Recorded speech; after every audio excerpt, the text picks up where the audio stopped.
बात करेंगे सोनिया गांधी और राहुल गांधी की। सोनिया गांधी और राहुल गांधी पर एफआईआर के बाद कांग्रेस ने अटैक किया है। प्रतिशोध की राजनीति की नई किस्त का जिक्र यहां पर कांग्रेस की तरफ से किया गया। मुद्दों से ध्यान भटकाने के लिए एफआईआर की गई है। जो एफआईआर सोनिया गांधी और राहुल गांधी के खिलाफ एफआईआर दर्ज की गई है वो मुद्दों से ध्यान भटकाने के लिए एफआईआर है। ये कहना है कांग्रेस का। केस अजूबा है, कोई क्राइम नहीं हुआ। सत्ताधारी दल ईडी को नोबेल मिले, ये तंज कसा गया कांग्रेस की तरफ से। नई एफआईआर में 420 और 120 बी की धाराएं लगाई गई हैं। नई एफआईआर में 403, 406 की धाराएं लगाई गई हैं। इस बात का जिक्र भी कांग्रेस की तरफ से किया। प्रतिशोध की राजनीति, उत्पीड़न की राजनीति, धमकी की राजनीति, खास तौर से निशाना बनाने का प्रयत्न श्रीमती सोनिया गांधी, श्री राहुल गांधी और कांग्रेस पार्टी को।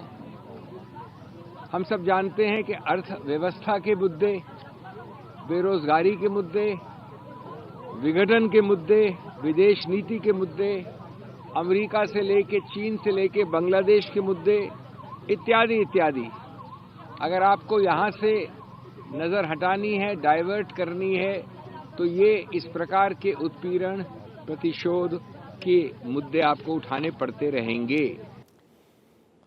तो सोनिया गांधी, राहुल गांधी के खिलाफ जो नई एफआईआर दर्ज की गई है उस पर कांग्रेस ने तमाम अलग अलग तरीके से तंज कसा। अब आपको ग्राफिक्स के जरिए हम समझाने की कोशिश करते हैं कि पूरा मामला क्या है।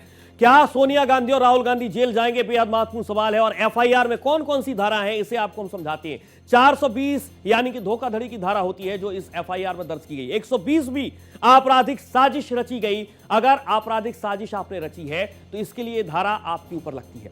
403 यानी कि बेईमानी से एक गबन अगर आप करते हैं, जो शायद राहुल गांधी और सोनिया गांधी के इर्द गिर्द सवाल लगातार बना हुआ है। 406 धारा आपराधिक विश्वासघात अगर आप करते हैं, जो सोनिया गांधी और राहुल गांधी के इर्द बेहद महत्वपूर्ण सवाल घूम रहे हैं और शायद इसलिए एफआईआर में इन तमाम धाराओं का जिक्र है। अब आपको हम समझाते हैं कि घोटाले की कड़ी कहां कहां से जुड़ रही है। दूर तक हथकड़ी नहीं है। सोनिया गांधी आरोपी नंबर 1, इस पूरे मामले में आरोपी नंबर 1 है सोनिया गांधी। दूसरा नाम है राहुल गांधी, आरोपी नंबर 2। आरोपी नंबर 3 में सुमन दुबे और आरोपी नंबर 4 है सैम पित्रोदा, जो अलग अलग तरीके से अपने बयानों से हमेशा चर्चा में रहते हैं। इसके अलावा आरोपी नंबर 5 यंग इंडियन, आरोपी नंबर 6 डिटॉक्स मर्केंडाइज लिमिटेड, आरोपी नंबर 7 सुनील भंडारी, इनका नाम बेहद अलग तरीके से सामने आता है इस मामले में।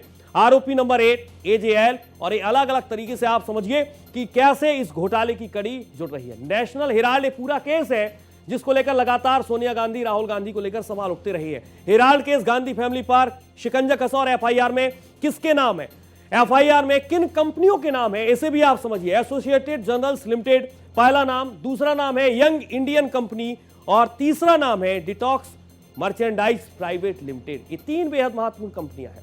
अब आपको मैं समझाती कि नई एफआईआर राहुल और सोनिया पर क्या तलवार लटकी है। इस नई एफआईआर से यंग इंडिया 2017 और 18 में 18 करोड़ का फर्जी डोनेशन मिला है और इसीलिए सवाल उठ रहा है। एजेएल 2017 से 2018 में 38.4 करोड़ रुपए का फर्जी रेंट मिला है।